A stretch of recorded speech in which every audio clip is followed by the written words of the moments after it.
Hello everyone, my name is Zharfa Miranda from IPMI Institute, and today I'm going to give a little talk about how to influence and negotiate others. All the information mentioned in this video is from the lecture given by Ibu Cut Syahnas and Professor Leonard Ong from IPMI Institute. The main lecturer for this subject is Ibu Cut Syahnas Rijadi Zahir Shah, SHMH. She's an IP consultant, a corporate lawyer, a family attorney, a dedicated wife and mother, also a lecturer at IPMI Institute. Let's start with the basic one, Introduction to Influence and Negotiation. So negotiation is the initiative that you do to others to meet shared objectives. Negotiation is the art of reaching an agreement that satisfies the interests of all parties involved. Having a negotiation skill is vital for personal, professional, and managerial success. Influencing is a key part of negotiation that can move perception of other party to yours. Cultural awareness is increasingly important in our interconnected world. A culture is something produced and developed, also passed on for generations. There are a few factors contributing to the importance of culture, like demographic changes that cause diversity, increased sensitivity as a form of cultural assimilation and cultural identity, economic and political interdependence, where nowadays people should be able to communicate with other people from different cultural backgrounds, cultural fits and differences as a result on different beliefs, and the advance in Internet of Things and technologies caused by globalization. For example, different cultures may prioritize values like individual rights versus collective goals, which impacts on how decisions are made and agreements are reached. The transmission of culture explains on how culture is passed among generations. Enculturation means that an individual learns and adopts a certain culture from their interaction with family environment. Ethnic identity refers to a person's sense of belonging based on their ethnic group, where acculturation is the process by which individuals or groups from one culture come into contact with and adopt elements of another culture. Culture shapes how you interact with others, from the way you interpret nonverbal cues to the words you choose. For example, high-context cultures like in Asia rely heavily on implicit communication, while low-context cultures like the United States prioritize clarity and directness. There are 6 principles on how to get an effective intercultural communication. First, you need to educate yourself by learning other culture. Next, it is important to be fully aware that there will be difference between you and the other individual, whether in how you understand words and even in your dialect. Third, you need to be clear on your stereotype to mitigate any serious communication problem. Fourth, you must reduce ethnocentrism, meaning you have to be open-minded on different culture and also practicing empathy. Next, do anticipate any culture shock when meeting people from different culture. And last but not least, adjust your communication. Bear in mind that each culture has own communication rules and customs for communicating. Adjusting your communication style based on these cultural factors can reduce misunderstanding and build stronger relationships. Words carry both explicit and implied meanings, and how we use them can significantly affect outcomes. For example, connotative meanings vary across cultures, and thus the level of assertiveness deemed appropriate. There are 9 principles verbal messages refer to have an effective communication. Number 1. Messages can be packed in a verbal and nonverbal way to create different kinds of interpretation. 2. Message meanings are in people, where different individuals can comprehend message differently based on their social and cultural perspective. 3. Meanings are denotative and connotative, depends on how you communicate, whether you're also giving a snarl or a purr. 4. Messages vary in abstraction, meaning an effective message includes words at many levels of abstraction. 5. Messages may be meta-communication, which can refer to the idea that communication can carry not only the explicit content, but also additional information about the communication process, such as the speaker's feeling, intentions, or relationship with the listeners. 6. Messages vary in politeness, including interaction, directness, and inclusion and exclusion. 7. Messages can be anonymous or anonymous, where anonymity can encourage honesty, where sometimes encourage extreme or outrageous messages as well. 8. Messages can deceive meaning. It can be a tool to lie and give deception. And last but not least, messages vary in assertiveness, where this can be learned through analyzing and also rehearsing on the way you communicate with others. So to communicate effectively, we should be mindful of avoiding discriminatory language, respecting cultural differences, and also aligning our tone with the audience expectations. Confirmation is how you validate other people's feelings that can gain their self-esteem, while disconfirmation is when you ignore other person's feeling and communication.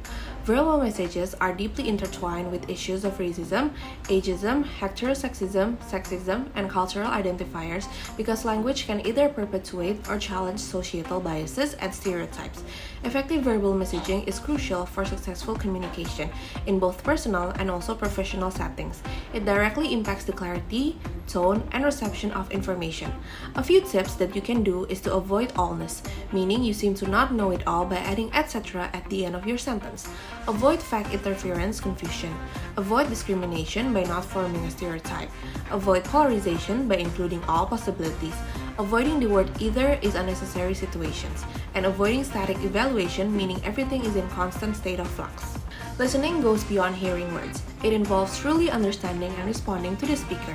The process includes 5 stages. First one, receiving, where you hear and be present on the conversation. Next one is understanding, where you learn and comprehend the conversation. Third, remembering, where you recall and retain all the given information. Fourth, evaluating, where you judge and criticize based on known current information.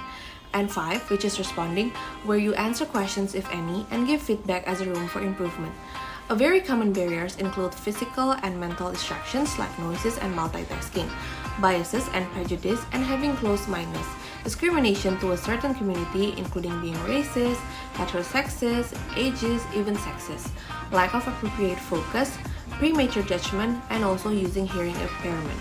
Overcoming these requires empathy, focus, and also open mind. Effective listening involves various types of listening, each suited to specific contexts, starting with empathic listening, where you listen with the intent to understand and share the emotions or feelings of the other party. It's about putting yourself in their shoes by giving genuine care and concern and words of affirmation. Polite listening is when you listen attentively to show respect and courtesy, often in situations where maintaining decorum is essential by avoiding interruption, nodding, or using polite affirmation, and still respecting the speaker even when you disagree. Critical listening, where you listen to evaluate, analyze, and assess the message content, logic, and credibility by being active and judgmental but constructive.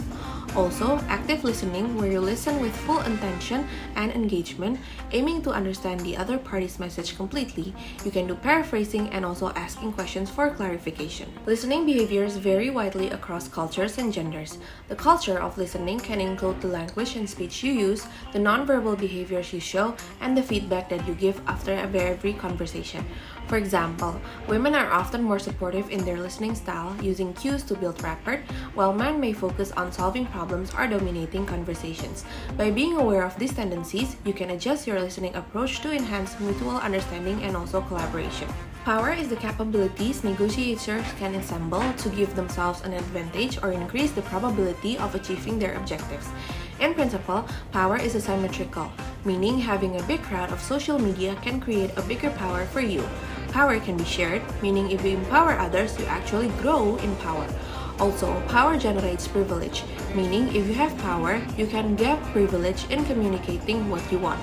Power in negotiation stems from various sources: referent power from relationships, legitimate power from authority, and expert power from knowledge. How we communicate verbally and non-verbally can reinforce or undermine our power. For example, maintaining credibility and confidence can significantly enhance your ability to influence others. Politicking refers to the act of engaging in political activities or maneuvers, often in a strategic or manipulative way to achieve personal or organizational goals. For example, an employee forms alliances with senior management to secure a promotion, even if they undermine their colleagues or take credit for others' work. Here are a few tips on how to deal with someone who has more power than you. You have to avoid all or nothing deals to avoid any exclusivity with one party only.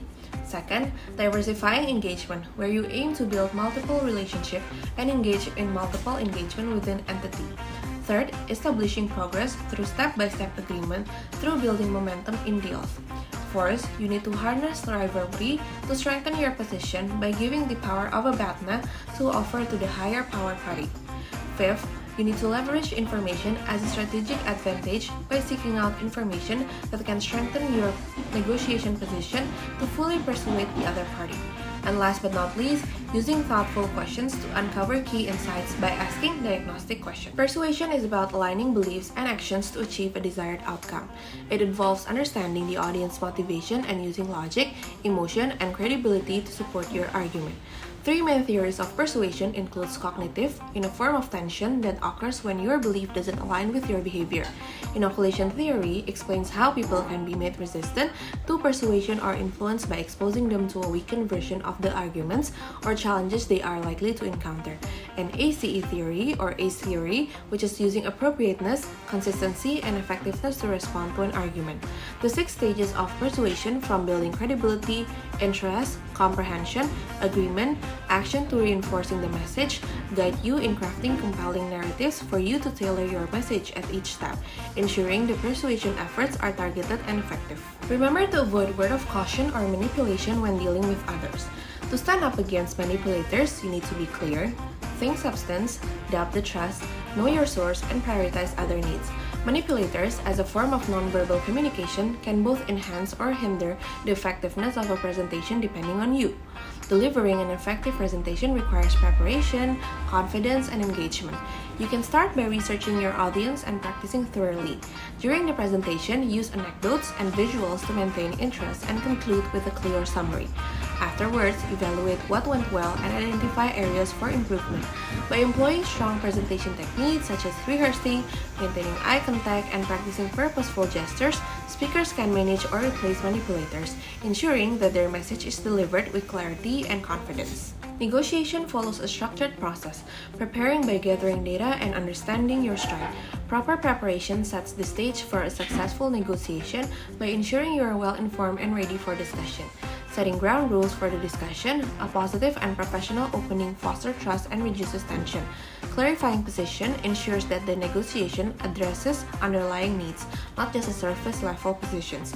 Brainstorming solutions, which this stage requires skillful communication to achieve a win-win outcome. And finally, finalizing agreements, where a clear and documented agreement prevents future disputes and solidifies trust. Each stage requires careful planning and adaptability to ensure mutual satisfactions are met. Negotiation involves not only the act of bargaining but also managing emotions and maintaining ethics. Tools like BATNA help us prepare for alternatives, while framing the discussion positively ensures a forward-looking mindset. You need to avoid any unethical practices as they can damage trust and even have legal consequences. Global negotiations are inherently complex, involving cultural, regulatory, and procedural differences. Success requires thorough research into the partner's background, including their cultural norms and also business practices that they do. Adapting to these dynamics while maintaining clear communication is the key to overcoming global negotiation challenges. Now, let's see a minute clip on how to negotiate in your workplace. Thank you both for joining me today. I understand there's been some tension regarding task responsibilities, so let's clarify things and find a solution together. She keeps taking over tasks assigned to me without consulting me. It's frustrating and makes me feel undermined. I'm not trying to take over, but she often misses deadlines and I have to step in to keep the project on track. She also talks with high tone. I don't appreciate it. I'm not. It's clearly a misunderstanding. In my hometown, everyone speaks this way. I'm sorry if it's something new for you.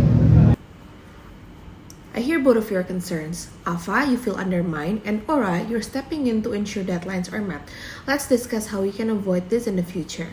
I'm open to suggestions, but I'd like clear boundaries on my responsibility. It's fair. Maybe you can send check-ins to ensure tasks are on track before I step in. Great idea! How about weekly check-ins where we review progress? This keeps communication open and avoids unnecessarily overlap. That's what for me. Same here. Perfect! I appreciate your willingness to work together. Let's start this week and reassess after a month. A few key takeaways that you can learn from the short clip are: first, active listening. The author listens to both Zharfa and Zora without interrupting and ensuring their concerns are fully understood. 2. Reframing the issue. The author reframes the conflict as a shared goal of better collaboration, moving to focus from personal to finding solutions. 3. Acknowledging cultural differences. Zora explains her tone stems from cultural norms, and Zharfa acknowledges her perspective. 4. Creating collaborative solutions. Either Zharfa and Zora jointly agree on weekly check-ins to address communication and task management issues. 5. Using structured agreements. The author proposes a concrete plan, which is weekly check-ins and a timeline for reassessment. 6. Empathy and emotional intelligence. Either Zharfa and Zora apologizes for her tone, and the author validates both Zharfa and Zora's feeling. 7. Positive closure. The author ends the discussion on a positive note, reinforcing progress and team spirit as well. Finally, we reached the end of this video. You've got this, negotiate like a boss. Remember, negotiation is a skill that can be learned and improved with practice. Embrace the power of negotiation through practice, and also practice. Thank you so much for watching.